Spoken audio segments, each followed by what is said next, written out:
Hey, Gilmore friends, we just watched season 1, episode 19 of Gilmore Girls, and we have so many thoughts. This is the first time that Carrie watched it. Hi, I'm Chemda. I'm Carrie. And this episode is called, are you ready for this, Carrie? Yes. Emily in Wonderland. Oh. Interesting. Okay. Yeah, I think the titles are usually all over the place, and I don't know what I would have called this episode. I would have called it Rune Return. Oh, ew, I don't want to give him that much. No, You know? the people demanded more Rune. You could tell because the Rune episode was what, like 7 episodes ago? And that was enough time for the creators, the writers to have feedback. And all they heard was, we need more Rune. Oh, He you may shows be back up in right. this episode. It's amazing. That's interesting. Characters like Rune, they bother me, and I don't want the Runes back. So I No. was disappointed. No. And I know it's later in the episode, but I knew he looked familiar, and I thought it was Sean Gunn. anyone who looks familiar is Sean Gunn to Carrie. Yeah. So I was like, is that the guy? And then you were like, And then it was like, Rune, why is Rune here? And I was like, oh, it's not the guy, because he just looked familiar to me. See, I'm really bad at that. But I'm getting ahead of you. Let's start with, it's Friday night dinner. It's like it feels like a lot of episodes start with Friday night dinner. Yep. And that's fine. Once again, Richard is not there for Friday night dinner because he's probably out making a movie. You know, that's why he's got the credit special appearance by. But Right. it is called Gilmore Girls, so we don't really always need him. So Rory, We only need him to have like a heart attack, or like Right. he's like such a secondary character. right? But in the story world, he's like selling insurance somewhere, right? Yes, Or like doing he's on businessy. another business trip. Yeah. Yeah. Great. I love how much he has to travel for insurance. Love it. Okay. Yeah. So we're at the table with the 3 Gilmore Girls, and Rory is asking her grandma for pictures of them. Now, remember when we didn't have a million pictures of everything that ever happened to us in our lives? I do remember. Whoa. I remember. I know. I was at a gathering a couple days ago with a bunch of people, and photos came up, and I said, how many photos do you have on your phone? And we all ran around, and like, I thought I had a ton, but like people had 25,000 photos on their phones. Oh, I'll look for next time. See, we're not allowed to look. No, we're not. We could have. I could have told you, but I think I had like a lower end, and I have like 13,000. Whoa, like I forget to take pictures, and I want to appreciate the moment. Yeah. But then I also want that, hey, remember what you did 3 years ago? And I'm like, oh, that is nice. Thank you for that reminder. Yeah. Although some of those reminders, I'm like, can I take this person out of my reminder? Yeah, I know. I eventually did tell Facebook to take a certain like handful of people out of my like flashbacks or like memories of the thing. And finally, like, I kept saying, don't show me these. And right, like, we could do that. Yeah. But then I stopped using Facebook so much. So who cares? Yeah. Well, so Rory's asking for pictures. And back then, you only took a picture when you're wearing something fancy because you're at a wedding or going to a wedding. You have your school year picture. So we only have like 3 pictures of every year of us, like a birthday, it has to be very, very special.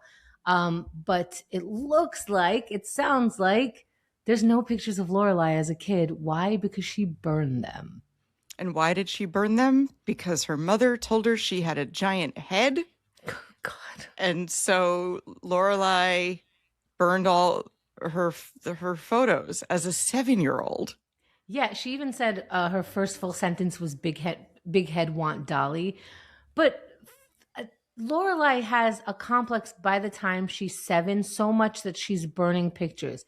Now, we don't have kids, but I imagine if my kid, I wake up in the middle of the night or whenever it was, I come down the stairs and there's a 7-year-old using fire to burn pictures of themselves.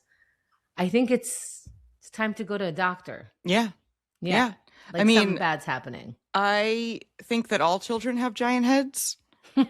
Right. They're disproportionate to their bodies for like a couple years. Like, kids look really stupid. For like, you ever see a 3-year-old? They look ridiculous with their giant bobbleheads. Yeah, a lot of them have to grow into their forehead, especially Yeah. because their hairline is not really there. And you So know, the human eye doesn't grow. So your eyeball, so like oh, that's why kids look like they have like darker eyes because their eye hole is smaller, but their mm-hmm. eyeball is the same size. It's really creepy. Yeah, so they So look like aliens sometimes. yeah, they look like creepy aliens because their whites aren't showing. And you know what? Like, I don't think parents had a problem with telling you why you look funny because they're just like, oh, this is just fact. Now, so much so that I recently got pictures from my mom. So again, it's just like here and there. And I'm looking at it and I'm like, oh, I thought I was fat. And I switch it. I'm like, oh, here's another one. I thought I was fat. And I look at it now and I'm like, I'm not even close to being fat. But even my doctors back then were like, you're bordering obese. When I show you these pictures, Yeah, no. I was nowhere near even overweight. And it's Yeah. so sad for me to look back at how unhealthy I thought I was because I got a lot of like, just lose like 5, maybe 10 pounds. And then, maybe they'll like you. I don't know. It's Ugh. such a sad thing that I relate to this burning of the pictures thing. Yeah. So, I don't know. Yeah, anyway, creepy. yeah. But then we shift from parental abuse to are these new chairs, which leads to a conversation about antiques, which leads to Emily has a nemesis, which is great. A nemesis besides Richard's mother, Peg who Mosley has been stealing up all of the best antiques in town. So Rory says, what about Mrs. Kim's? And in my head, I was like, oh, Mrs. Kim and Emily are going to love each other. And I loved that you said that. You said that while we were watching it. You were so excited about watching these two women together. And I will have you know, there have been so many threads and so many conversations about how Mrs. Kim and Emily are actually very close Yeah. in the kind of parenting that they do. Yes. It's just one is very ethnically this way and one is ethnically different this way. ethnicities, but they have the same parenting vibe. And Yes. they both are very hold themselves up to what other people think of them and reputation. And there is a right way to do things and a wrong way to do things. And so they absolutely get each other. Yeah. And they don't shame the family. You are an extension of me. Yep. The whole thing. Yeah. Yep. And what I say is healthy. And they can both look at the other one and see this is a serious woman, Yeah. like this. And like, I love it. We'll get there though. I love how excited you were for that. I was so excited because that was a pairing I had not thought of, because like Emily's not in this world really. Right. So I was and like, she's oh, not. hell yeah. And I knew, okay, well, we'll get there. But yes. Well, so here's one more thing from this scene is that Rory's like, oh, these are new chairs. Lorelai's like, are you sure they're new chairs? Of course, you're really just trying to bug your mother. And I get it. She bugs you all the time. You just got reminded of your big head and how insecure you felt and all of this stuff. But the thing is I used to play along with my mom, but I didn't want to, what's the word for it? Needle her. Yeah. But Lorelai's like, are you sure they're new chairs? They look exactly the same. And you know that Emily's pride is, look at what I found. Like these are new great chairs. This is my existence is, right. Changing the house and building this warmth or whatever, temperature she wants. It's not exactly warmth. But so my mom would go shopping and get deals and then come home and be like, you're never going to know how much I paid for this. I always lowballed so we could play. I highballed, highballed so that she can go, no, lower. Because we're playing a game like, oh no, it's going to cost 5 cents. I'm not going to start with 5 cents. I'm playing along. So it always, it sticks out to me that, Lorelai stays in her personality. She's not going to play along, just like Emily doesn't play along. And then they don't play nice. Right. Which continues their relationship. I'm not blaming her for not playing along because Emily doesn't playing along. So Lorelai doesn't need to play along. But it's her thing and you're completely dismissive of it, just like vice versa. Yeah. So, they refuse to see that the other one can like something that the other one doesn't already like.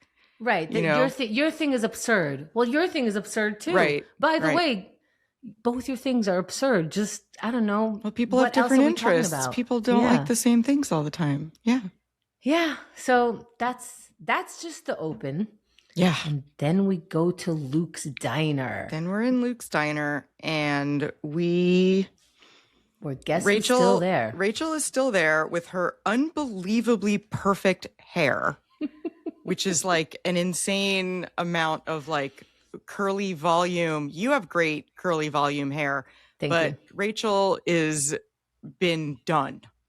You know, like she has had multiple people working on this hair for 4 hours. Anyway, Yes, she has no, and it gets to be pointed out because if you look in the past and maybe even now, I'm not sure, you never saw curly haired people on TV. It was usually the nemesis with the big hair, you know, the evil witch who had like any curls or any dark hair or any dark features.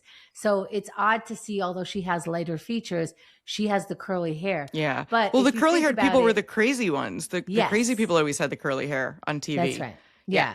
It was like So, actually like, oh, you're not doing well in the head. right. Because it's hard to make curls look that good, is what it is. So, I don't think that's why. I don't know. I think everybody wears wig. I mean, it might be a wig. We should look into it. I don't know. Like they were just like, we need to give Rachel like fun hair vibe. You fell for it. You fell for it. It's got to be a wig since it's nice.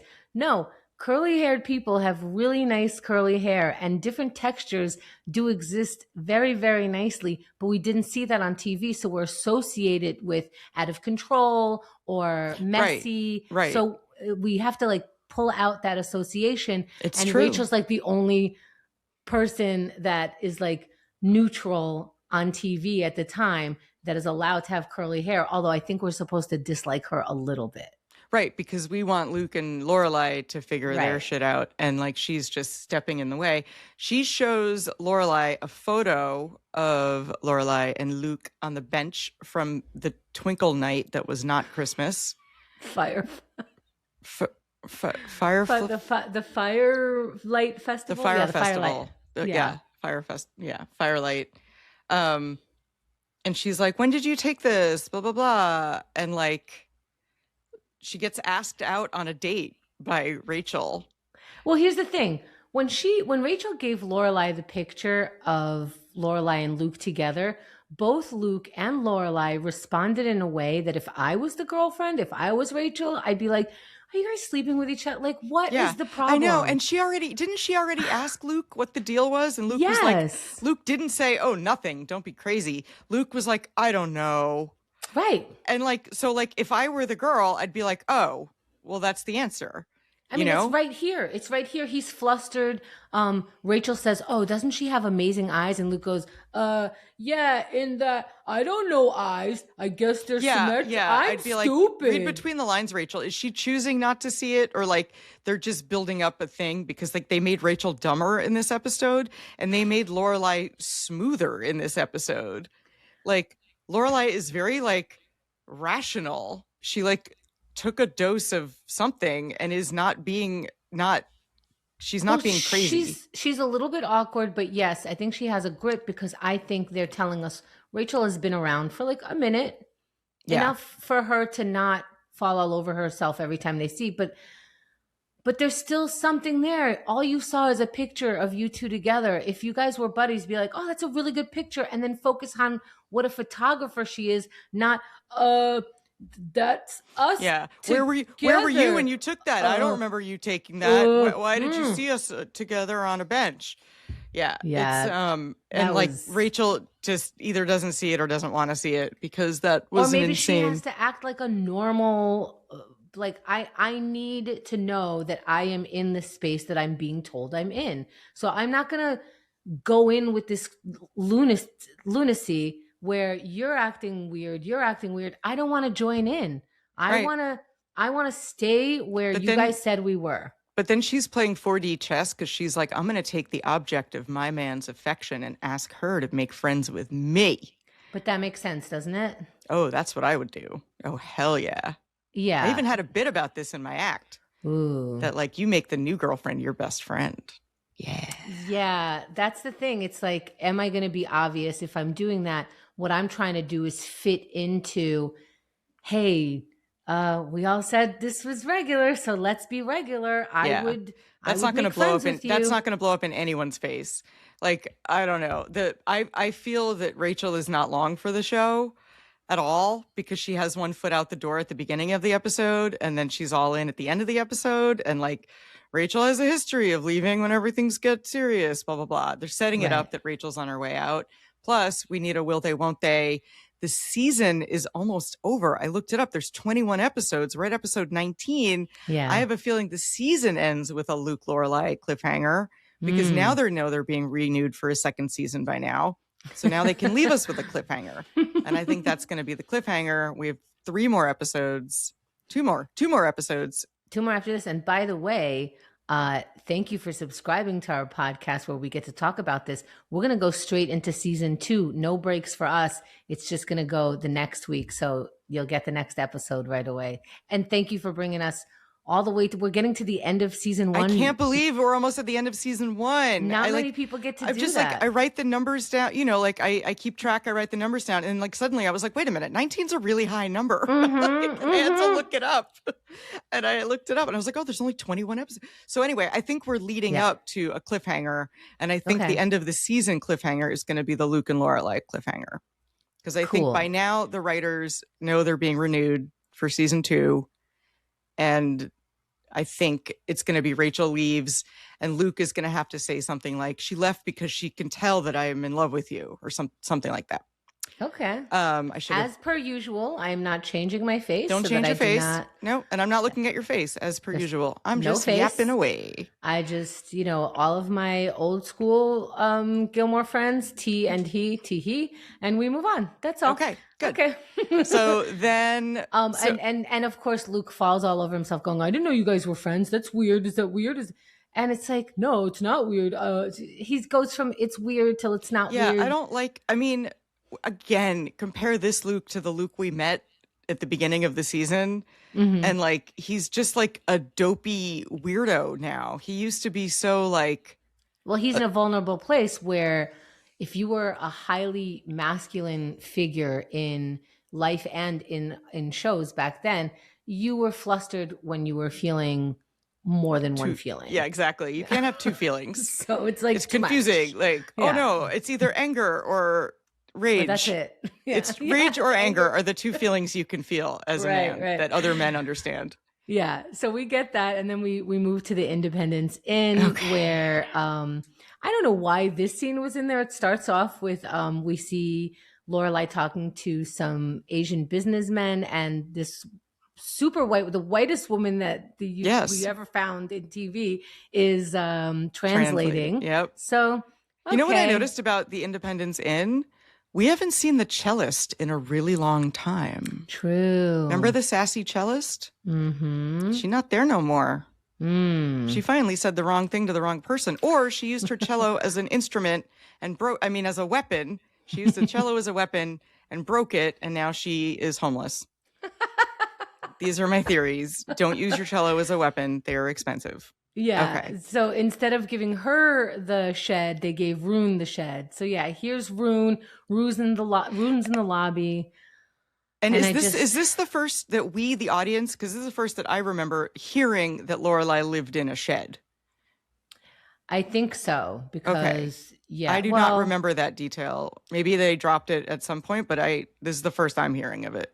I don't think so either, because there was another episode where you and I were recording and you were like, did they always live in Stars Hollow? Yeah. And I was trying to be as loose with the information. I was like, I think they did live in Stars Hollow, but it was in a different place. Yeah. The timeline of this show is a little bit wavy, you know, there's a little bit, we get a little flexibility for the timeline of the show, but this is the first we've heard of it. And I was like, oh, we got to see the shed, you know? Yeah. I remember, of course, that Lorelai mentioned in the first or second episode that she wants to own an inn one day with Suki. They talk about it. I believe it's like one of the first scenes, first episode. And so when she sees a picture of the dragonfly that Rachel shows her, I'm like, oh, an abandoned inn. Well, I wonder. That might be the cliffhanger of the season. Also, is that they get a loan to get the inn, or like Emily buys it. I don't know. Something's going to happen with the inn. I remember that, 19 episodes ago, she wanted to own an inn, and now here's an inn to an inn. Mm-hmm. So, but now she has to give Rune with the Independence Inn. So the timeline that I understand it, Lorelai left her parents' house when she was 16 or 17, I think 17 actually, with the baby, and moved into this shed, and she was a maid for the Independence Inn, and then grew up to be the running the inn. Now she's gonna allow Rune, because get this, so Suki is asking if Rune could move in and get a job, because not only did Rune never leave after that weekend, he has been staying at Jackson's this whole time, we find out. His parents are not talking to him. His siblings are not talking to him. His whole family's not talking to him. He lost his job and he got evicted from his place. Sounds like a quality human being. Now, things happen to people, but he has such a bad attitude that it's like, how do you give someone like that a job that has... Yes. And the most important job. Well, like a hotel, right? An inn. The handyman is a very vital cog in the machine that runs a hotel. Yeah. I cannot believe that she gave him the handyman position. Right. Like, that's, you can actually destroy this place. Yes. You can give him something with towels. You know? Make him a towel folder. Make him the laundry guy. But you can mess up plumbing. You can mess up electrical. You can mess up the banister. You can mess up the flooring. You can mess up the chandeliers. The handyman is everywhere. And how do you know this idiot is qualified for handyman stuff? I cannot believe A, she gave him a job, and B, a place to live. Yeah. Based on her interaction with that human. It's so insane to me. It's very poorly thought out. Lorelai made a very dumb decision. It was this. Yeah, I agree, because this is a place that you run where you actually need a handyman, and now to rely on Rune for absolutely anything when you know he didn't move from his last situation. Why would he move from this situation? Yeah, no, don't. I mean, that's, when we talk about failing up and nepotism and why people are upset with that, it's the Runes of the world. Yes, exactly. I'm not always upset about nepotism, but this particular thing is just, or just people don't know what to do with them, so they transfer them around, and then people get moved up because they're like, oh, he's, nobody wants him in our department, so he keeps moving up to a different department. Right. And, yeah, I know. But he wasn't as Rooney as he was the first time. He was a little... He was. But he didn't say anything so completely off the wall like he did upon first meeting him, where he's like, her feet are too big. He didn't... He said it all to Michelle. Michelle was speaking to him, and Rune goes, do you speak English? Yeah. Then he tells them to make another statue or something. He's so rude, racist, and of course Michelle is giving it back to him right away.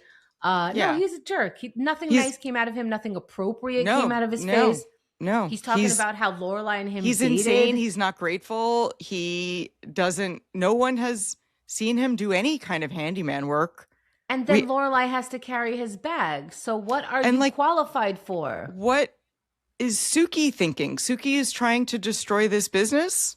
Suki's thinking, get him out of my boyfriend's house because we can't. I don't know. I feel like hang out at his I feel like this is a very bad idea, and I cannot believe that Jackson would ask. I think they made Jackson goofy enough to ask. Ugh, and also Jackson is the only one that feels bad because he's quote family. That's no. You ran out your family card. Yeah, exactly. And and Jackson doesn't know why the rest of the family's not talking to him. I don't believe that. I mean, take a guess. Why wouldn't you talk to him right now? Because he's using you. Because why can't he keep a job? He's unhelpful. Yeah. I don't know. I mean, he hasn't shown why somebody would like him. So of course we know why people don't like him. And all Lorelai said is the minute the guests are complaining or disappearing, he's gone. And what happens to the existing handyman? Right. There's no already someone hire another person. Yeah, there's the handyman who already works there, who we've never met, I guess, is just out of job. I do think this kind of thing does happen when people are trying to do each other favors. You think it's Yeah, but I temporary. think you give him a lower stakes job than handyman.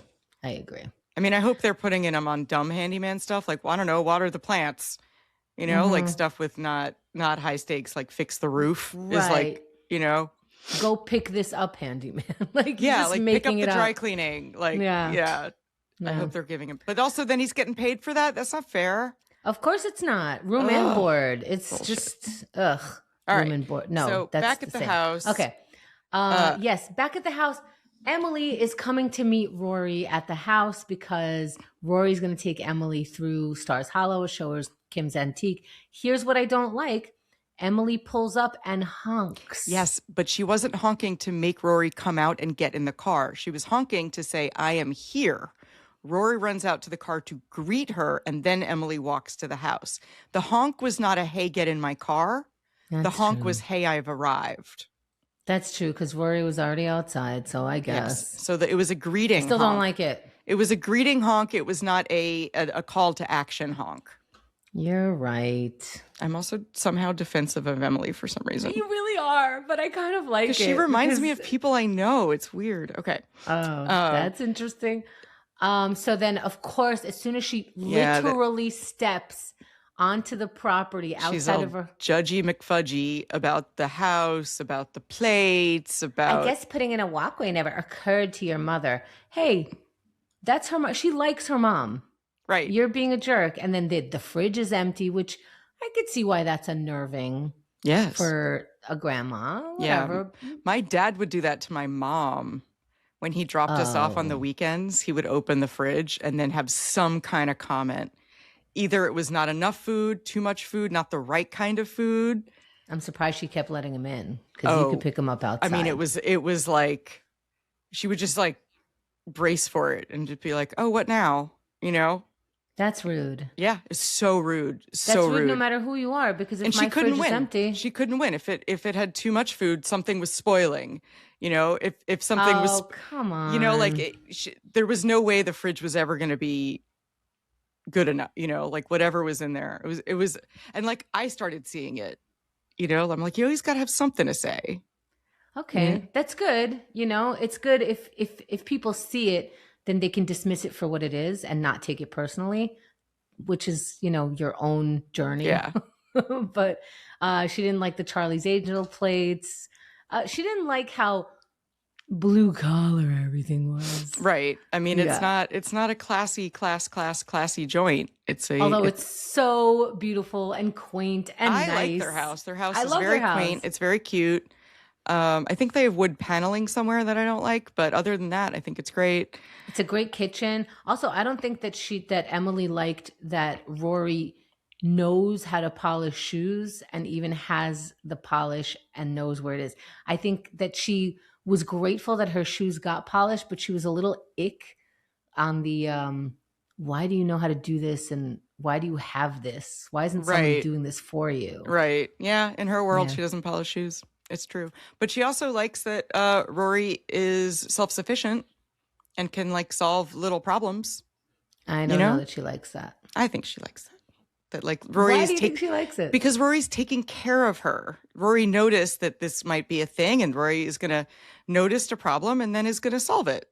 See, I see the opposite. I see that Rory is a child in Emily's eyes, and she is doing things that don't move her further. She's like sort of doing what the servants do, and that's how Emily sees it. She's not being brought up right because that's not who does that. You have the wrong priorities on this girl. That's what I think. I think Emily also notices scrappiness, where like if you are out and about and there's a scuff on your shoe, a real lady knows how to fix her own shoe real quick. I don't know where you're getting that, Emily, from, but once again, like, okay, you said yours and I said mine, and we need the comments to help. I don't know. I'm trying to think of whenever we disagree like this, I do see your point, but I don't agree with it. And like, I love that you're not just agreeing with me or going like. I like that Rory feels like she's being a very like considerate young lady. You know, she's like, oh, I don't think Emily's thinking that. I think Rory is very naive. Rory is a very caretaking kind of person, you know? I don't think she feels weird about it. I mean, she does take off her shoes immediately. She's like, let me fix it. I have some amazing crap that cleans shoes. Yeah. And then it's just a white rag that we see. We don't see the product. Do you want to see the product? I don't care, but like I was like, well, that's not a product. I thought it was going to be like in like a vase or something, like some weird concoction that I wanted to see. But whatever. I thought it was going to be a little mini tub. Yeah. But yeah, so we were at the house long enough for Emily to see a little too much of that blue collar that she's uncomfortable with. Yeah. And I like this. It's the list. So Rory says, those aren't shoes to walk around Stars Hollow. That's fine. I'll get you my mother's shoes. I love how everyone has the same size shoe, but that's fine. Me and my mom did. You know, me and my mom do. Yeah, it was very helpful. That was so really great. fun. Oh my God, I owe my mom so many shoes. It's so cool. I was like, oh, these are mine. Yeah. So then I like the list that Emily gives to Rory, that Lorelai's shoes cannot be these. So it is. Oh, did you write it down? You have yes, it? I did. Yes, Yay. I did. They can't have rhinestones, zebra stripes, has batteries, sings, makes animal noises, or moves on its own. Now, do you want any shoes with any of those features on them, you personally? No, never. Of those, I might do rhinestones and I might do zebra stripes, but I don't want anything. Oh, I also want them to light up. The light up thing, maybe. I guess that's the batteries. Yeah. I don't know. I would want that now if I was like running at night, but probably not. I think as a kid, I'm like, yeah, light up shoes. I never had light up sneakers. I wanted them so badly. Yeah, those were the ones. But I never liked animal print, but I feel I'm not a huge animal print person, but you could make it cute. There's. I think it would be too much. I don't like what animal print says on me. No, it says I'm a zebra. It's enough I have the curly hair. Right. I'm a curly-haired zebra. Yeah, I mean, and rhinestones, whatever. But but you mentioned it, and it's true. It was very funny that Emily had this list ready to pop off. Like she was just like, right. Yeah, and she's for the most part right. I don't want any moving parts that move animatronic shoes, but also like Lorelai has worn normal shoes to dinner. Every Friday night, Lorelai is wearing unremarkable shoes. Right. And so I Emily was skinny knows when that everybody Rory was has... calling me. No, I was skinny when everyone was calling me fat. Emily sees Lorelai as this gritty, making bad mistakes, bad choices. She would have something that lights up because she acts too young for her age. Right. So, but also but my point remains that like Emily has seen Lorelai come to dinner every Friday night in totally normal footwear.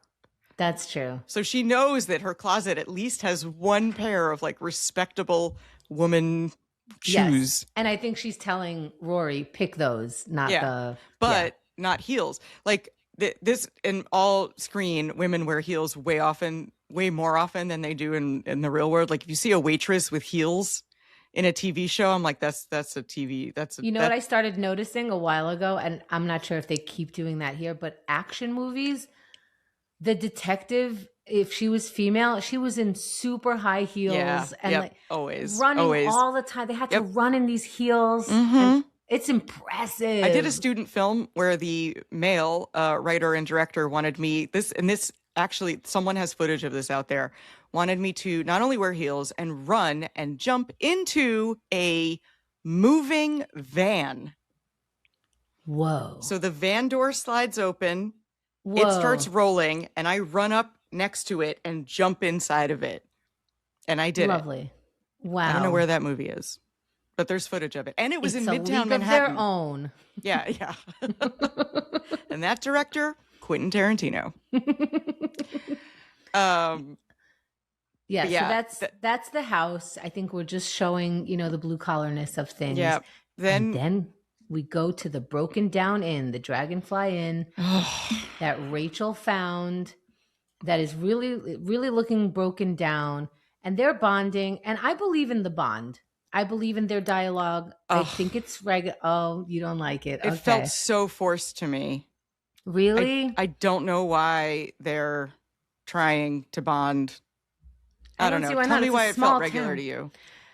Uh, this, I think it's a good, we don't know each other. We're making polite conversation. We have someone in common that we care about. So let's be friends. And that doesn't always, I think, they were a little jokey with each other, a little serious with each other. Then when it switched to Rachel talking about how she can't convince Luke to take her seriously, that's when I was like, Yeah, me too. Okay, so we agree. Like I thought them being jokey, talking about, making friend thing, but talking about her relationship with Luke, I was like, no, she wouldn't.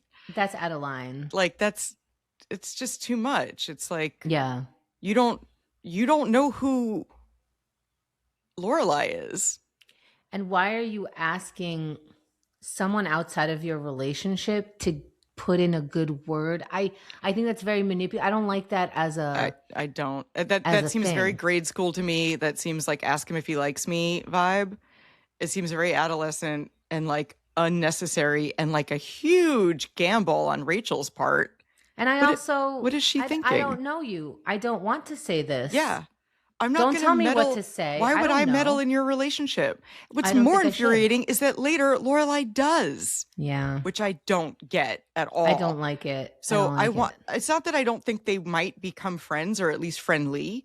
It's just that I don't think that the first time they ever hang out one-on-one, they're talking about their, I don't know, her relationship with Luke.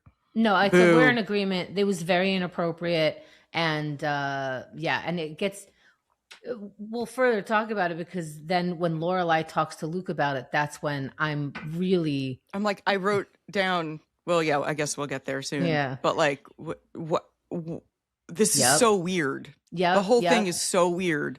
I don't like it. A crazy love triangle. But then we have, and what did I say during that scene? I said, we want to see Mrs. Kim and Emily hang out. I was so infuriated that was like 3 scenes ago and we didn't cut right to that because that's all I wanted to see. We finally get there. At first, Emily is dismissive. Oh, it's all junky and it's hard to walk around in. But then she spots something, she finds the gem. And I love it. I love the sentence Emily says, I wonder if it has a mate. Yes. I was like, ooh. Yeah. Ooh. Yeah. Because you need symmetry. You got side table. Yeah. But just calling it a mate, I don't know. Sometimes sometimes I get why she's such a stuck up, because I'm like, oh, because you like are in that. Like it suits you. It suits you to be like that it like feels good. I wonder if it has a mate. Well, she knows her world, Right. But then we have the best scene, which is the haggling and the 2 women, Mrs. Kim and Emily, talking to each other, volleying back and forth. I give you this. Is it stamped? It's stamped. You have papers of authenticity. Yes, of course I do. And they go back and forth and they respect each other. And I like they definitely know how to haggle really quickly and really correctly with each other. Everyone's in the right place. Yes, they've done it. And then I like that Mrs. Kim suddenly goes, you're from Hartford, right? And Emily knows exactly what that means. She's like, yes. That has nothing to do with it. Yes. Yeah. Yes. I love it. I love that whole interaction. I want to watch it again. That was so great. These are very practiced women who know exactly what they're doing. And it was a thing of beauty to watch. Yeah. And then Emily, it's been, like I said, Emily and Mrs. Kim have been said in the Gilmore community that they're the same person, which is extra funny when you hear Emily leaving going, I like that woman. Yep. Because we like ourselves. Well, they spoke the same language. They understood what was happening, and there was no animosity in that exchange. That's just how it's done. Right. They're not mad. That's just how you haggle, and they both completely understood that this is the language you speak when you want to make a sale and you want to get a deal. We appreciate your business. Yeah, exactly. Like I just loved it. I just think these are 2 very proud women. Yep. Who understand where they're coming from. Great at what they do, like you said. Exactly. Yeah. But also while we're at Mrs. Kim, separately, the 2 girls, Lane and Rory, talk about what is his name? Henry. Right. So I wrote down timeline issues. It's been more than a Yes. week since the dance because we had a whole nother weekend last weekend. We did. The only thing that, because I saw this, I'm like, oh, Carrie's going to notice that the timeline is off. And I can't even correct it because we did have a. See, what I think is because we don't always see the Lane character or the Luke character, when we see them again, we sort of go back in time. So now we see like what happened at this time. But this, Nice no. try, but she I know. spent all weekend studying and last Right. weekend studying and having this a whole separate drama plot that took up the whole weekend. That's So true. I would Yeah. like to be generous like you, but I think there's just some gentle timeline plot holes. Yeah, no, you're correct because last Saturday she was studying and making a government with Paris. Yep. And Paris came over to her house. There was definitely a distinct And that was Saturday. definitely a week after she smooched Tristan. At least a week. At Yeah. least a week. So Yeah. that means that it's been 2 weeks since she danced with Henry. Yeah. But that's okay. I'm letting it go Yes. because it's not relevant to the plot, but showrunner should have caught it. Who's the showrunner for this episode? Ooh. Should have caught it. You have them Yeah. contact me. I think they are trying to stay But also, in. this is 21 episodes or 19 episodes. They're Right. so tired. They're churning these out. They are exhausted. And their scripts are way longer than other people's scripts because they talk so fast. Yes, yes. So there's a lot So to I'm do forgiving the showrunners for not catching is that it should have been very 2 generous. weeks. I am Very I am a kind God. here. Yes. Yes, I'm a generous God.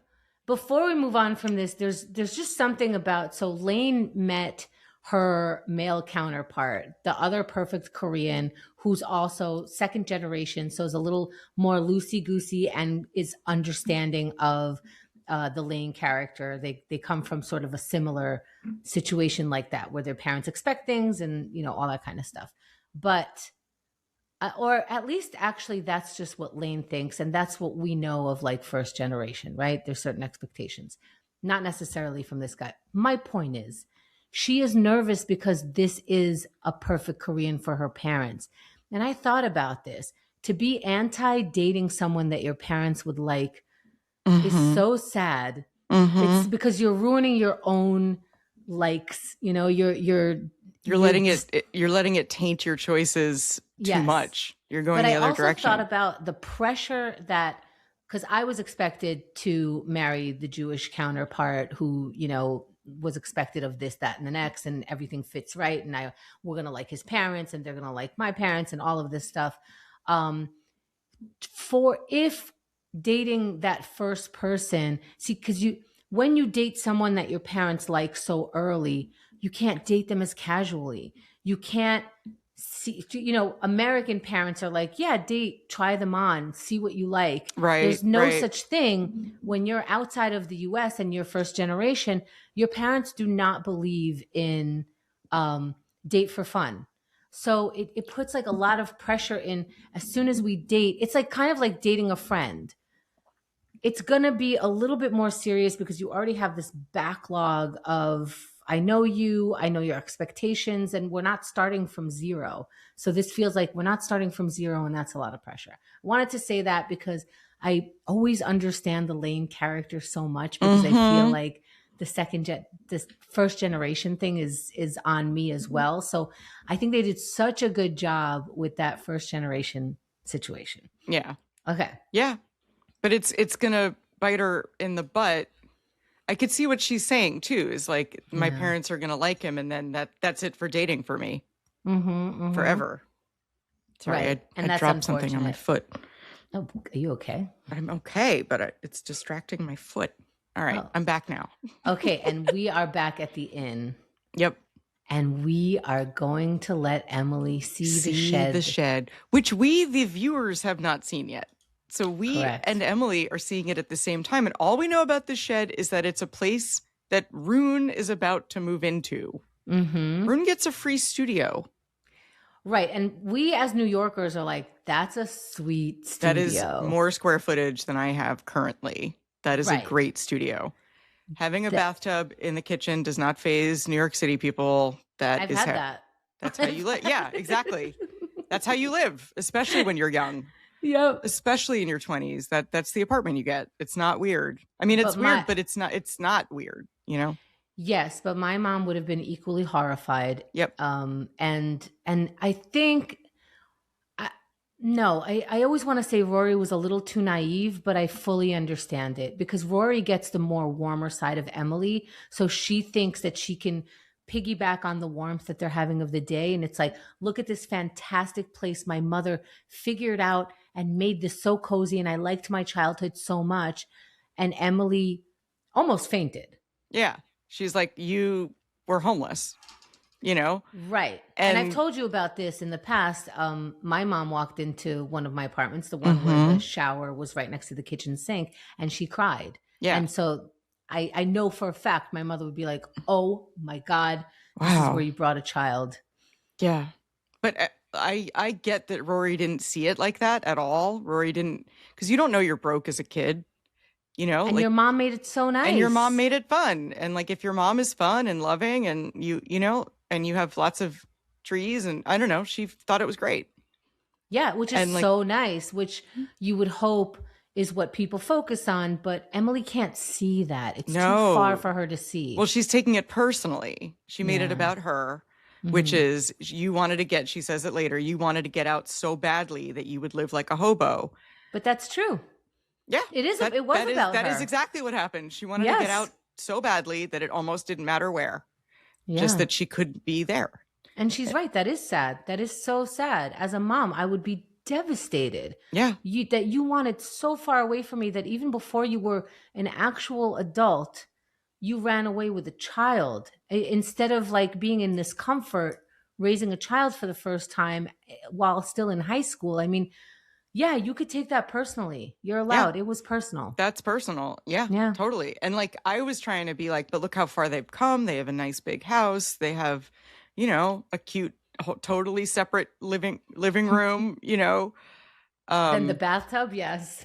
Yeah. So like you could try to spin it that way and be like, wow, she really worked really hard to get like a nice house with like separate bedrooms and, you know, but she doesn't go that way. She goes, wow, she really hates me, you know?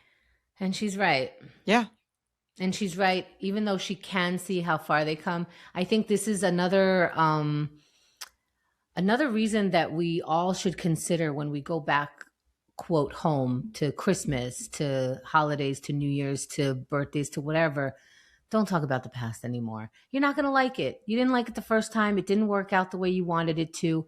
Start here, because this is never, and they say this later, Rory says, do you think that you and your mom can ever have a talk? And Lorelai says no, because every time she did, this happened. Every time she showed her true self, and anytime they show each other the true self, it's so anti how the other person lives, and they can't get over it. You got to just deal with common ground, or don't talk at all. Yeah. Yeah. And I'm sure if they could do that, they would have so much more common ground than either one of them thinks they would. Right. Right. You know? They're both mothers. That's easily a common ground that you can start with, you know. Yeah. But yeah, it's very hard. Yeah. But going back in time, yikes. I know. Fixing old wrongs. It can't be done. You can't. Then we get to can we get to the next scene? Because Luke's it is so crazy, weird, and awkward. Yes, please. And okay, so then we're going to Luke's apartment, which is above the diner. Now, Lorelai says she walks in. First of all, the door is weird. I was like, where the frick is Lorelai going? Because the door says like private investigator. What does the door say? You know, you've seen it a million times. I don't know what it says on the door, but the door is to an office. So it's just an office door. Yeah, it's to an office, frosted glass, wooden door. And I'm like, and then we go and she's like, this is the first time I've ever been in Luke's apartment. I was like, this is Luke's apartment. There's photographs hanging on a rope, meaning that Rachel has set up a black room. A dark room. I'm sorry. A black room is not the right word. A dark room to develop photos. That sounds like that was the bathroom. Yes. Because there's no other room. That is an enormous undertaking to put a dark room in someone else's apartment. Well, it's supposed to be her apartment, right? Where Yeah, does but she she doesn't live? even have a drawer yet. You don't have I a drawer know. yet? You made a dark room in the bathroom? She doesn't have a key yet She doesn't either. have a key? No key, no drawer, and there's a dark room in there. But also, to me, it's like you just got here and you're just going to live with me. Yeah. I didn't like that either. Why No, does she it's very automatically presumptive. live in? Yeah. I couldn't believe that you already set up a dark. I set up a dark room in an apartment once. It took all weekend. Oh. Like you can't just like throw it together. No, I have no experience with this. So I'm just saying it's a lot. Mhm. You need trays. Right. You need there is ventilation. no place. Yeah, and You need I don't chemicals. think Like there's a where place. did she went out of her way. It's like setting up like a painting studio, but like 10 times more chemistry. I don't know. It's unrealistic to me that she just randomly set up a dark room but doesn't have a drawer or a set of keys. Yeah, I think they just wanted to show how inappropriate Luke's. Yeah, and how comfortable she is already. Yeah, yeah. For the And that time she being. can be there without him, like she lives there. Yeah. Oh, so awkward. And she's like, put in a good word for me. What? Then, You know what she said? Rachel is asking Lorelai to put in a good word with Luke, which is so weird because who am So I putting? weird. I could put a good word in about Luke because I know Luke, but I don't know you. I don't know you. And what you're saying is she actually says, let's see, I'm hoping he forgets that I've skipped out on him so often. I'm not recommending you to my friend. Why would she put in a good word for her? I met I you would 10 not. minutes ago. And you don't have a good reputation. Yeah. And the sight of your sweatshirt made Luke crazy. Like, Yeah. he's not his best self around you. I don't know. So weird. I don't like so it. weird. Which bleeds into the next scene is Luke talking to Lorelai about it. And Lorelai is actually convincing him, hey, what if she's different this time? I think that's now. I know why they're doing this, but it's so insensitive to take your friend and he says, hey, this person keeps skipping out on me. I keep getting vulnerable with this person. And she, he actually quoted, is this what she said? Did she say she wants to put down roots? Yep. So that would trigger me as a friend to go, oh, I see why you're hesitant. Right. This has happened to you before. You've already done this. I know. And by the way, reverse roles would anyone say this if the reverse was happening? If this dude kept skipping out on this woman? If Christopher went up to Luke and was like, "Bro, could it put in a good word for me for Lorelai?" Even though I've never done anything right by her. And I met you 10 minutes ago. Yeah. And this is the first time we're hanging Luke out. Be like, I'm totally on it, Christopher. That's a bad friend. I think it's so weird that well, are we there yet? I just wanted to make a comment about freezing bras. Have you ever frozen a bra? No, what does that mean even? When it's really hot out, before you get dressed, you put your bra in the freezer, and then when you put it on, it's nice and cold. I would never cold my anything. But it's so hot out. It's nice and refreshing. No, I've put stuff in the dryer so I could be warm. But in the opposite? Sounds like you had AC growing up. It's not even that. I never needed AC. I don't. Only recently do I get too hot about anything. Okay. But all right. It has never been my world where I'm too hot. People, please comment on this and tell me that I'm correct and that on a hot summer day, nothing feels more refreshing than putting your bra and underwear into the freezer to have a nice, refreshing time getting dressed. Okay. I need to hear if other people sincerely did this. I really need to feel validated. I'm not the only one who does this. I'm almost sure of it. But this is the first I've ever spoken of it out loud. Love it. And I need people to weigh in so I don't feel so stupid. Great. Moving on. Okay. So there's Luke. Did we? Okay. Oh. We skipped to. Oh, because we go back to home where. Right, because she's not at the diner yet. But before we get there, we have the really cute scene. And I love this. This rang very true to me of two girlfriends studying on a bed, which is. So they're at Rory's house. Yeah. Lane and Rory are on her bed, probably with their shoes on. Whatever. Don't get me started on the shoes on Whatever. these beds. These. But I do love this conversation. I always have to forget that Lane is 27 years old in real life because she plays I've this put that so out well. of my mind so hard. But he did call, and she called him back. And of course, you're reading the subtext of everything that the guy says. And he was like, it was great meeting you the other night. And she reads way too much into that. We're like, why did he say the other night? Why didn't he say Saturday night? I could be anyone. So funny. So truthful. So yes, exactly. Like I was in this conversation, like effectively.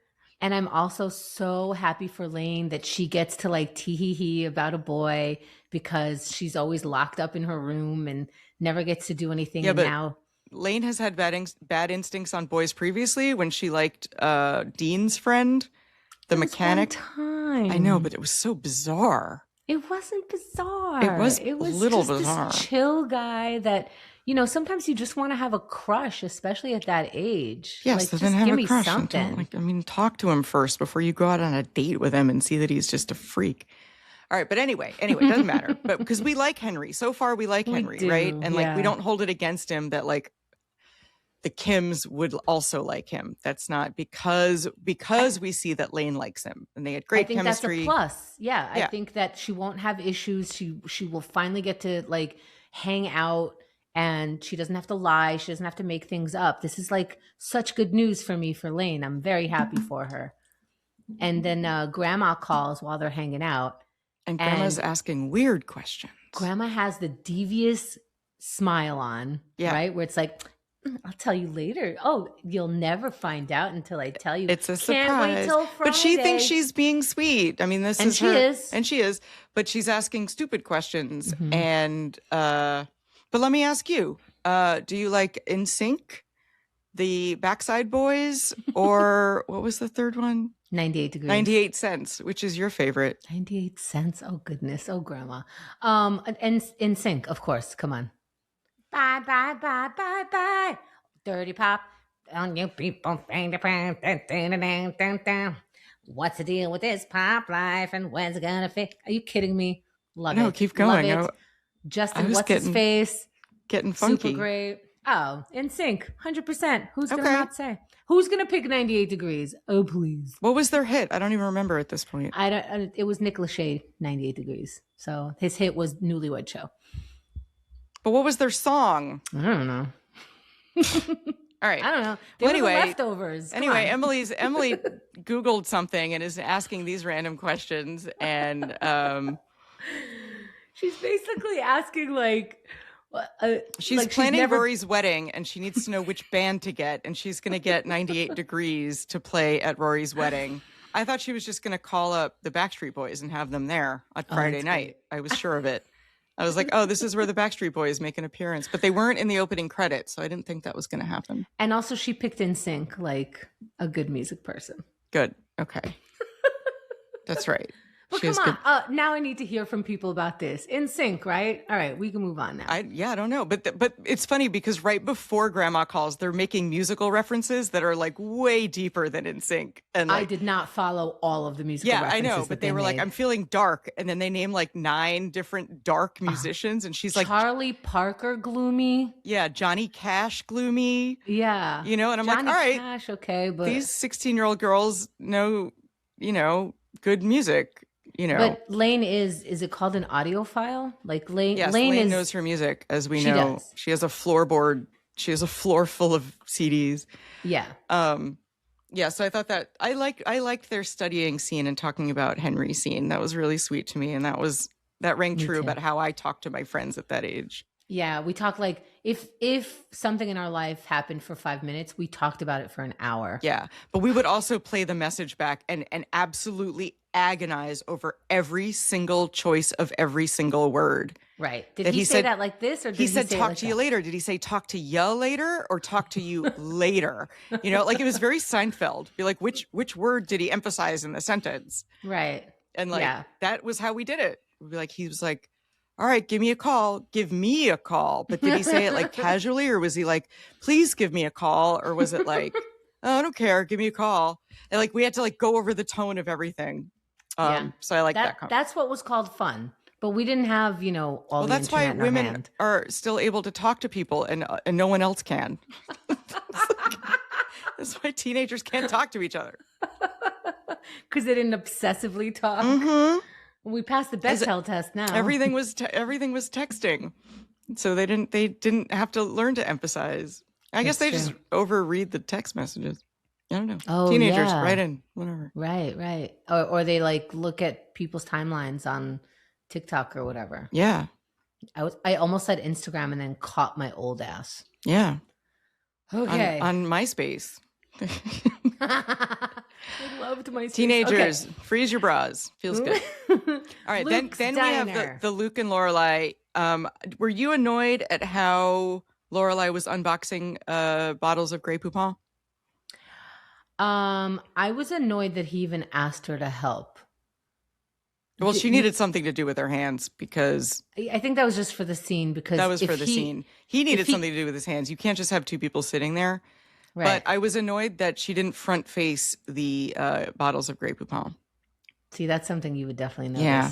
I like it. It's on brand for you. And it's annoying that she just put them like anywheresies on the shelf, all willy-nilly. True. But that's why you don't ask your friend to help in a work. Exactly. Yeah. Ugh.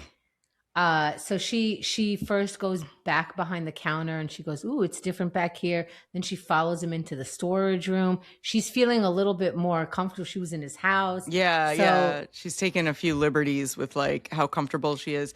I wrote down so hard, why is Lorelai meddling in this? Why is she meddling in this? I think, why can't she just not engage with the Rachel Luke thing? I think it's because Rachel, they're together and she's trying to be the grown-up part in it. Well, she's trying to be like, I'm totally chill with this. I'm going to make friends with Rachel. I'm going to girl bond with her so that I fully encompass, this is not my man, this is hers, and I'm going to be on the side of they are together. Yes. To solidify, this is not for me, and for me to stay out of it, I'm going to tell them that they should be in it. And it's a mistake, I think. And she even says, a terrible miscalculation. I feel like she's making the choice, like, I'm just going to be a good friend right now and be everybody's best friend. But she's not Rachel's best friend. Agreed. She's Luke's best friend. Agreed. And like we much said closer before, friend. Now she's just convincing a guy. But like, if I were Luke's friend, I would probably, and I were talking to him like man to man, I'd be like, what is up with her saying she's changed and like wants to like settle down now? How do you feel about that? Isn't that crazy? Exactly. And she's not doing that. She's doing what Rachel asked her to do, which is bonkers. Inappropriate. And being like, I think she's changed, man.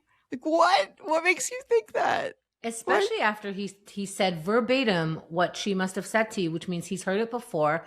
Yep. And you're asking your friend to go into a toxic situation that he's been in before and is trying to protect himself from, while he's allowing this woman to actually be in his life. Maybe he needs to go a little bit slower and not give her a drawer. Maybe you should have gotten a hotel. Like, you're just assuming, you keep coming back and assuming we pick up where we left off, but he left off with a broken heart that's still not mended. So it's very inappropriate. I think I would even step further, go, oh, why does he think you're leaving? Oh, you can understand. Like when I was talking, if Lorelai's talking to Rachel and Rachel is saying, I'm trying to get him not to think that I would go away, I would say, well, then I think I understand why he thinks that. What's making it different this time? Right. Or maybe he needs a little more time to believe that because you have this history of always doing that. But also, P.S., none of my business.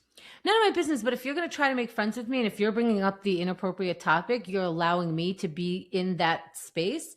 I also am very nosy. And also, if you're going to talk to me like we're buddies, then I'm going to talk to you like we're buddies. And what I would say to my buddy here is, hey, you've been here for 2 weeks. If you're saying that you've been skipping out on him, he might need a little bit more time. I could say that to him, but I think like you have your answer. Right. You know, not as harshly, but I think I come off harsh sometimes just because it's like, oh, we're going to tell the truth now. So Right. Exactly. While we're talking so honestly and openly to each other, I can't say that to my friend because it seems like he's pretty hurt. So Yeah. what makes you different now? I'll listen. Let me know. And Luke was also like, why are you taking her side? And Yeah. Lorelai says, I just want you to be happy. And I believe that. Yeah. And then she says, you've been carrying a torch. Lorelai says to Luke. She also says to Luke, you wanted this to happen. And he agreed. Yeah. So she does see, like, look, this guy is not interested in me. He's been interested in Rachel, never got over her, yelled at me about a sweatshirt. Here she is. If you want this back, then you fully have to want her back, which I guess she's right. But then there's the moment where she goes, unless there's a reason Yeah. why Yep. you don't want to be with her or it doesn't seem right. And they both sort of like, nope, we're good. They exchange a glance. They Mm-hmm. exchange a meaningful glance and nobody says anything, which is fine. Which is appropriate. Yeah. That's appropriate. But if you're like, going to be with someone, then be with them. Yeah. But like, I don't know, man up. Whatever. I think it's too weird. They're being so weird. Yeah, I don't like it. I don't like it. Rachel seems really cool in other senses, but I don't like it. I don't know. Rachel feels like an uncanny valley animatronic. Like we're gonna chop her head off and there's gonna be circuits inside. You know? She's like, what are they like? She's like a Cylon. Yeah. A Cylon? Yeah, it like looks like a person, but it's a robot. Oh, okay, yeah. So you're kind of saying she's too perfect. Yeah. Yeah. Okay. But like, I don't know. She freaks me out for some reason. She's spooky. Well, Lorelai doubles down. When we go to the movie theater, she starts talking to Rory, and I think what she's doing is convincing herself that the Luke and Rachel thing is happening, and I am a good friend by saying that they're good. She says things like, aren't they? They're like really good together. I'm like, you don't believe that. Nope. But you need to tell yourself that so that you can feel better about it. I mean, look, I've had a crush unrequited, and then he found someone else, and I had to either stop being friends with him because it hurt too much, or get over the crush real quick. Yep. And like, and you could do that. I've done it both ways. Sure. Honestly, in my lifetime, it doesn't happen that much anymore because I am an adult now. Right. But like, right. But in college, in my 20s, like I'd have a huge crush and he just didn't like me like that. And then he found a girlfriend and I was like, well, I hate him now. And then I was like, wait a minute, you liked him enough to like him. Why do you hate him now that he doesn't like you? And then you have to like lick your wounds for a couple of days and then decide. Yeah. You have to be in reality. And I think this is Lorelai trying to push herself into the reality of this is someone else's man. I'm going to be happy for them. Yes, I'm going to be a good friend. It's hard to make a good friend, and I did that, and that's an accomplishment. Right. And I didn't take him. I didn't take him on. I didn't. Yep. There's no awkward hookup. Mm-hmm. There's no cheating. Like everyone's hands are clean. Right. I'm going to stay here. Yep, we both had a passing attraction and we didn't get on the same page at the same time. And therefore, that's right. Yeah. But obviously this is TV, so it's not going to end there. And also in the scene, we find Kirk. Yeah. And I identified him correctly because now. No, I don't even know if I should count it because you also identified Rune as Kirk. Yes. So it's you're just yelling at the screen every time you see some dude. Yell Sean Gunn every time there's a vaguely familiar looking male character. Yeah, so I don't even want to like okay that. I don't even want you to get the credit. But yeah, you got the credit. You said that's our dude. You noticed that Kirk is there. Kirk is being annoying because Lorelai is talking before the movie. He keeps shushing her. And then of course his phone goes off. Yes, very funny. The movie theater scene was very cute. Weird. All right. Yeah. Then we go to Emily's house, the grandparents' house, and the big surprise. Oh. Now, Emily is so excited, which is fun to see because she's usually so very reserved, but she seems very excited. She's moving very quickly. And the thing she's excited about, ignoring Lorelai because she's not even closing the front door, just right. Dismissing her daughter, but okay, sure. It's for Rory. Everything's for Rory, okay. Yeah. And it's that Rory has a new room, which, okay. But in Rory's actual room, she has posters of travel that she wants. She has countries she wants. She doesn't have band photos up in her own room as a 16-year-old girl. Yes. Her lusting is for travel and not for boy bands. I just think it's very funny that like Right. Emily so missed the mark. This you know? is Emily's personality, right? She goes, 16-year-old room coming up. Hello, Kitty. Yeah. Yes, you know, like Yeah. she likes this, but she has to like it. That's what 12-year-olds like, and I don't know how to update my information. So yeah, she's doing the thing that probably a lot of grandmothers have done. You're not really looking at the child for themselves. You're looking at the age of the child and just going with it. So, but you're all right. I don't know. Do you like Hello Kitty at the same time that you like NSYNC? I guess maybe. I still like Hello Kitty. It's fine. Whatever. I mean, your place still looks like an adult lives there, though. You can like Hello Kitty, but okay, there's a whole nother. I mean, I don't have any posters up. Right. No. I guess I outgrew posters. Oh, no. You have art on your wall. We'll call Emily. Everything will be all right. Everything will be right.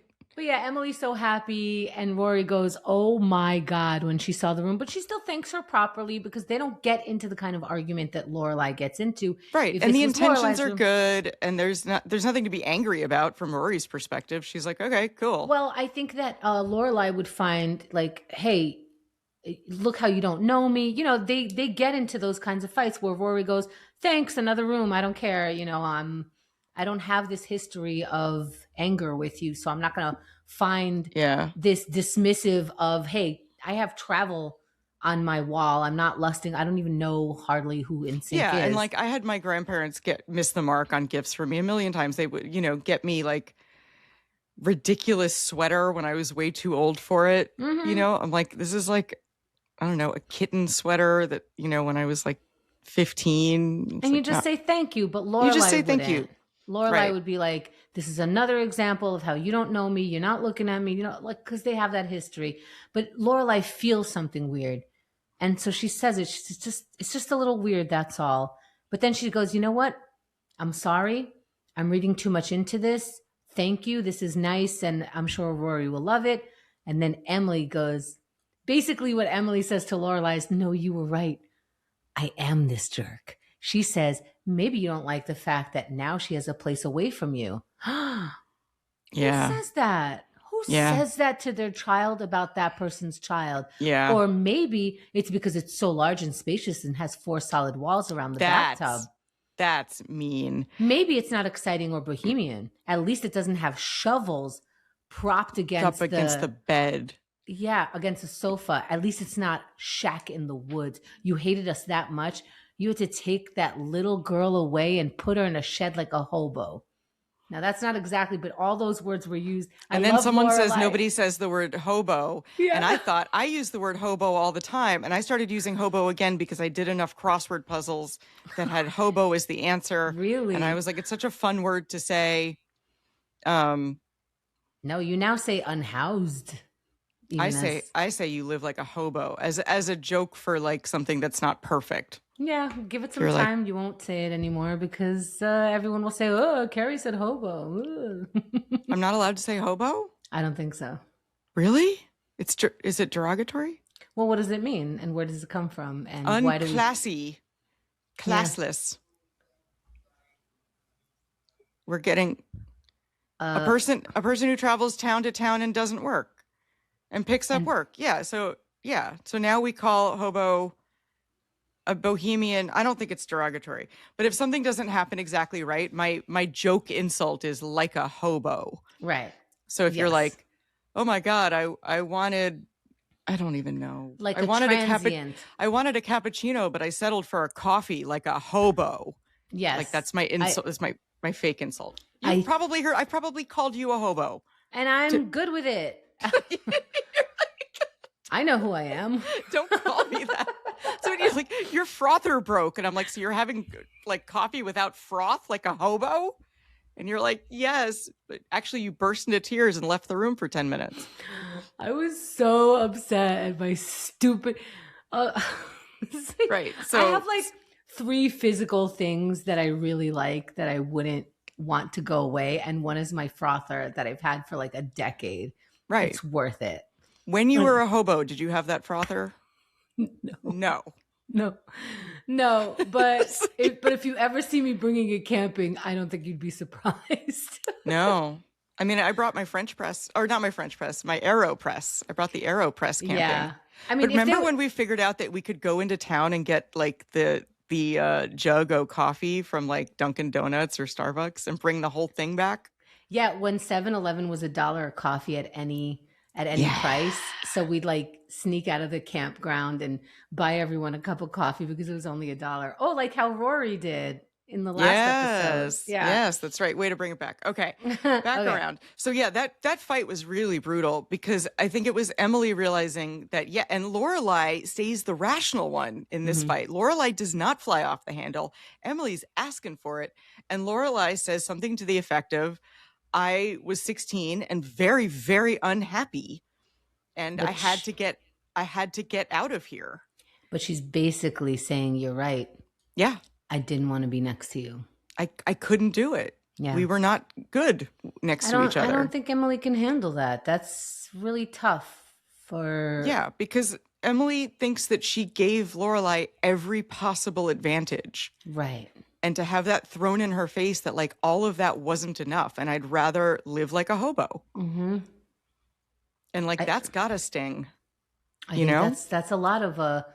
My mother used to say, you left the house. And I'm like, dude, I was about to turn 21 when I, quote, left the house. But my mother couldn't get over it because I was supposed to go from my house to my husband's house. Yeah. And this was, they were very shamed by my leaving. And I even like took the time to try to walk them down that road with me. And they were so upset because things didn't go their way. And I'm like, I cannot live here with you forever because that's the way that you would feel comfortable. Yeah. I'm in America now. Right. Sorry. Like you brought me here. Right. I'm living between those worlds of like, old school, you did stay with your parents. So did your sister. So did everybody. You stayed with the parents until you got married. That's not as regular. Now it's coming back to being regular in the United States. Yeah. But now it's a financial thing. It's not like But I know parents who assume their children are going to live with them forever. And I'm like, well, why did you what? You don't want them to grow up? You don't want them to go do stuff? I don't know. Even though it's heartbreaking, I think I can understand the heartbreaking aspect of your child doesn't need you anymore. Your child is now an adult. You won't have that relationship where they're like so in love with you in that way. If you can get over that awkward situation and the newness of emptiness or whatever you want to call it, whatever new situation, you will have a new wonderful relationship with this child. Then you get to make friends with your kid as two adults making friends. And they will always need you. And they always need your wisdom and your support, but they're not always going to need you day to day. And that's got to be awkward. Again, I know we marvel at this every week. We had extremely different upbringings. Mm-hmm. And in my household, it's assumed you leave. Right. That's the whole point. You grow up and you get out of the house. That's right. it. And your mother is probably proud of you for, or even proud of herself for giving you enough to be self-sufficient. She couldn't wait for me to get out of the house. She was done. She was like... I'll tell you this. This is so funny that you said that. This week I was on the phone with my mother and she goes, listen, if you ever want to move back in. You're like, yes, that is on my radar, is the thing I want. I'll let you know. All you can say is I'll let you know. Thank you. I said that. I was like, look, she's offering me if I'm ever in a financial position or whatever. She's like, there's nothing to be ashamed of. If you ever need to lean on me, there's a room here for you. I moved back in with my mom in my adulthood twice. Mm-hmm. Twice I went crying back to go live with mom. It happens. And it was mortifying both times. But thank God I had that cushion.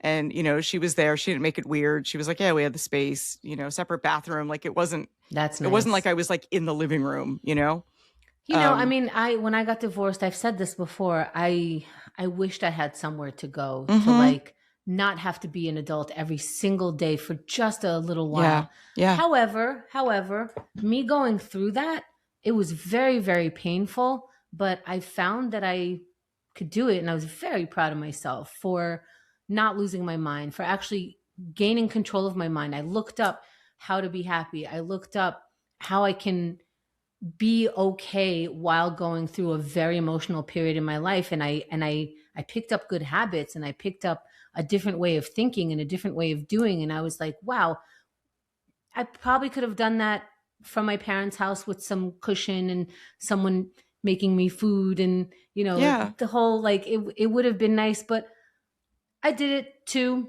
like, that's Yeah. cool. Yeah. Yeah. No, and I absolutely, and like, if my mom didn't happen to live in Brooklyn with a big house with an extra bedroom, I would have done that, and I would have made it work. Like I would have been the bootstraps person, but like, yeah, it was an enormous relief to have like a free bedroom to go to. And as long as you're not like, oh, this is my new life now from now on. I was like, I gotta crash here, and like I hated every minute of it. But yeah, and it was supposed to be 3 months, and it ended up being 14 months, which is not bad. I was gonna say, I think a year is pretty appropriate. Yeah, we were like 3 months tops. It's hard, in New York. It's really hard to get first, last, and the whole thing in 3 months. It's very difficult. Yeah, very difficult. But anyway, I think it is still funny that your mom is like, if you ever want to move back home, and you're like, okay, thank you. I will keep that in mind.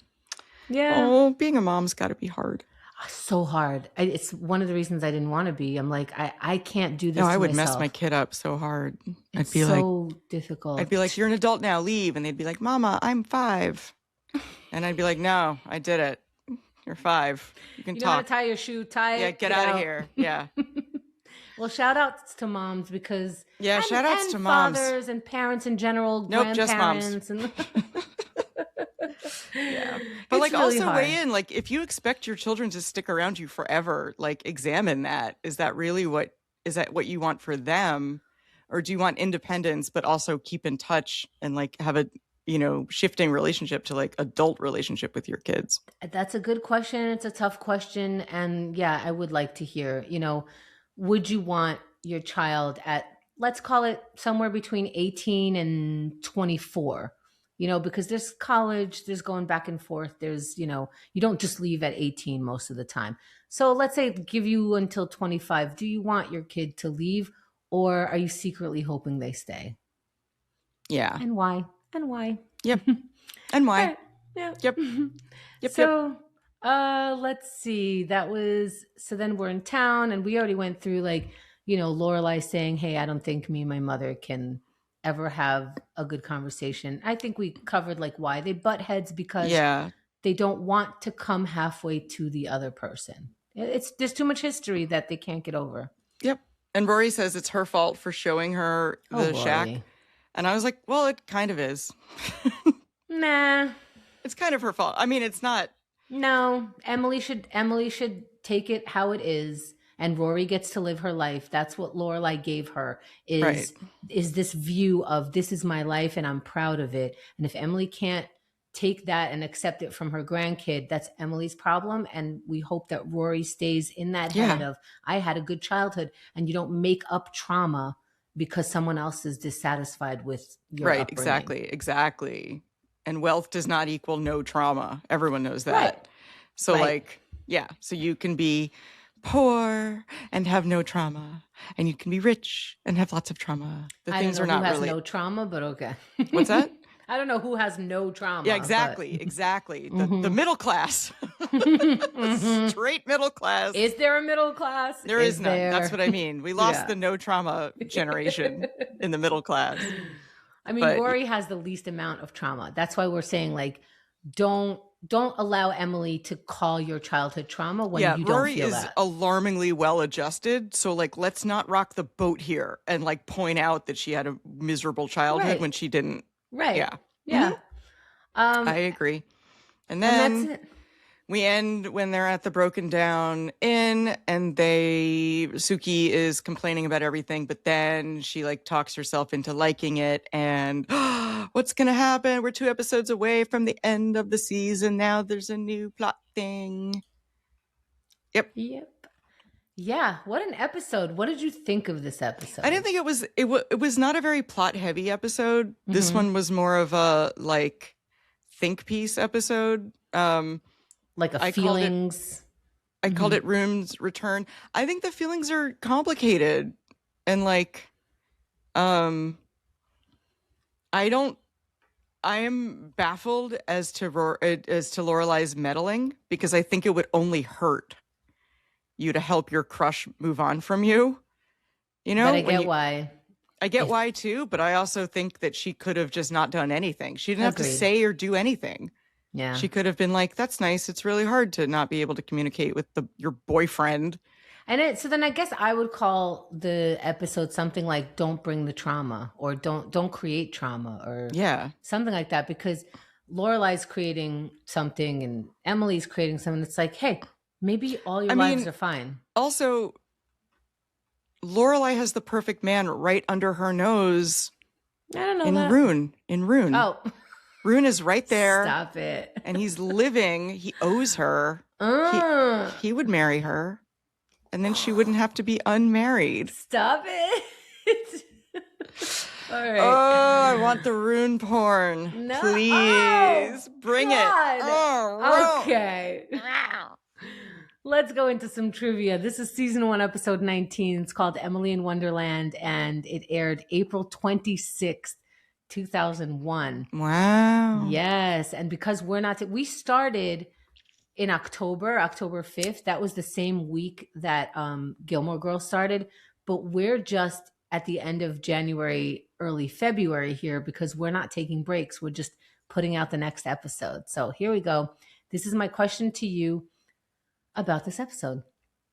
What movie was playing in the theater where Lorelai and Rory ran into Luke and Rachel? I don't know, but I did see that it had Zsa Zsa Gabor in it. It did, which was crazy because I didn't know Zsa Zsa Gabor as an actress. I knew her as like a tabloid creature. What movie was it? It was Queen of Outer Space. Okay, I did see that on the. Yeah, and actually, Zsa Zsa Gabor was an actress. She was a model before that. She was like in Miss Universe or Miss Poland or something, where she placed in second, something like that. That movie was released 1958. So she was an actress before we were even born, and we only knew her as Zsa Zsa Gabor. Yeah. We knew her as this like hilarious like cartoon. I only knew her by the cop slapping thing. Oh, no, I only knew where people are like, what are you, Zsa Zsa Gabor? And that just meant you're over the top and just this big personality of zhuzhiness. I remember that she slapped a cop. Oh, my. And that was the first I'd ever heard of her, was the cop slapping thing. I don't even know that, but this is Queen of Outer Space. The original release is 1958, starring Zsa Zsa Gabor, whose most famous movie was Moulin Rouge, the original, which was released in 1952. Ooh. And she was considered an actress and socialite. There you go. She was 99 when she died in 2016. Whoa. So she saw quite the turn of the century. Everything. Dang. That means she was born in 1917? Yes. That's crazy. I know. She saw, that's a lot. Wow, good for her. Mm-hmm. Yeah. Well, she survived. Yeah. Yeah, it's amazing. Okay, so my next question is Luke's girlfriend Rachel is the actress Lisa Ann Handley. Before Gilmore Girls, she had a small recurring role in Melrose Place. It's only 3 episodes, and I think it was only in flashbacks or something. I saw one where she's in someone's dream. But when I looked her up, I was surprised to find out that she was in a very famous movie where she played Tom Cruise's ex-girlfriend. Now, you only saw her in a montage of his other ex-girlfriends, kind of, talking about him like, oh, he can't be alone, blah, blah, blah. It was, again, 1996. What was that 1996 Tom Cruise movie? I feel like you're going to get this. 96 Tom Cruise movie. Mm-hmm. No, Risky Business was earlier. It was earlier, yeah. Uh, Should I give you hints that you will get right away? yes. You had me at hello. Oh,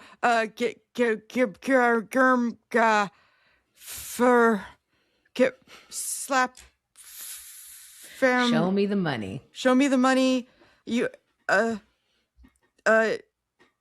a memo. Jerry Maguire. Yeah. We did it, man. We got there. Yeah, so she's in this compilation video that they showed Jerry Maguire, and she had just a couple lines, and that's it. It was that he can't be alone. That's so funny. Yeah, so I think after Gilmore Girls, there's not really much in her IMDb or anything. I think she went back and They powered her down. I'm telling you, I think she's a robot. They powered her down. She was like the first Tesla. She was like the Model T Tesla. All right, here's my last question. Okay. The Gilmore Girls Rune character is played by actor Max Perlich. You are not going to believe the other popular work he was in. I'll list them, but first, what is the movie he was in 1986, where he played a teenager in a very popular scene where the teacher is taking roll call? I know you're going to get this. Oh, it's not Ferris Bueller's Day Off. It certainly is. Oh my God, was he the one drooling on the desk? No, he was the one with the flat top, spiky hair, flat top. Oh, okay. Mm-hmm. Yeah, wow. Ferris Bueller. And then he was in all kinds of movies. Let me see. The movie Cliffhanger in 1993. He played Evan a Climber. Maverick, 1994. Beautiful Girls, 1996. Buffy the Vampire Slayer, 1998.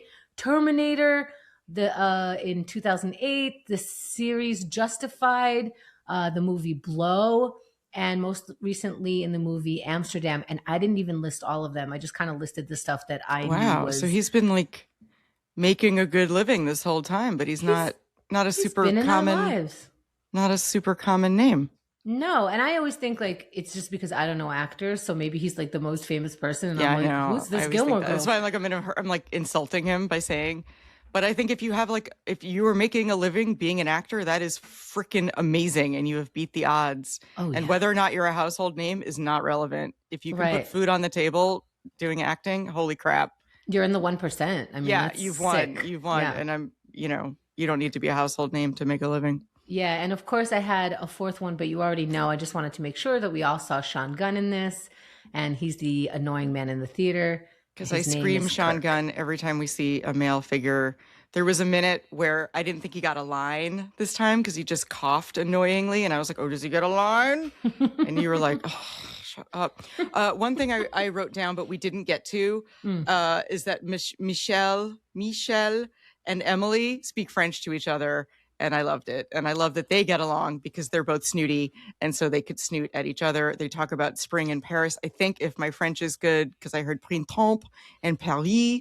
So I think they were talking about spring in Paris. Correct me if I'm wrong. And I just really like that scene as well. Yeah, it's like two very prickly people just automatically warming up to each other. But again, these are people who like get each other. Because he's pretentious and she's pretentious. So true. Like, absolutely. They see eye to eye. Of course they get along. It's true. I liked watching Emily make friends in town. Like, I did too. Because she's charming, When Emily is warm or when Emily's in her element and Lorelai is not just kind of like pulling the rug from under, there's a lot of very sweet moments. And I liked Emily meeting Lane too. That was very sweet to me. I've heard a lot about you, and because they're both polite. These are two, Lane is polite and Emily is polite. And so these are... And Emily gets along with people when they're the kind of polite that she's comfortable with. But also I think Emily gets along with everyone who isn't Lorelai and her mother-in-law, Well, it's anyone who wants to come into her world. She's not. I think she makes a good first impression. I think she's very charming when she wants to be. I believe that. I think Richard Gilmore could be that too, but you haven't really seen much of him, so let's see. Yeah. All right. Okay. I feel like you made predictions all over this. I did make predictions all over this, but now we are getting close to the season end. Mhm. And I think the season ends on a cliffhanger about Rachel leaving and Luke having to make a tough decision. I think we have 2 episodes away from the end of the season. I think they have a tearful conversation about how they did like each other, but the timing never worked out. And then at the end of that, we don't know who Luke chooses until season 2. Bam. That's where I think the cliffhanger is. I think I knew they were gonna get an in eventually because they mentioned it, the first sentence in the first episode. So I think they get this in. Maybe in Rachel all fairness, I'm going to give you that because in the first episode you said, "Oh, so along the way they get an in." I predicted that the first episode. I did. I think Rachel gets abducted by aliens and just leaves the show without any explanation. Abducted, or she goes home with the aliens? She goes home with aliens. Exactly. She's like, my planet needs me. She's like Poochie on The Simpsons, and her cell just gets lifted up. Yeah, something weird has to happen there. I think Rune eventually burns the inn down. Like, what is he doing? I don't know. Oh, maybe Rune and Rachel get together. And Rune steals Rachel away from Luke. And Luke's like, and then Rachel moves into the shed. And Luke's like, I guess it was for the best. It wasn't meant to be. Let me front face those gray poupons for you. That's our Lorelai. I have no response. I am just amused by everything you say equally. Keep your face straight. Keep your face straight. There's no face. There's just a regular face. Fix your face. Oh, God. Oh, but hello, Gilmore friends.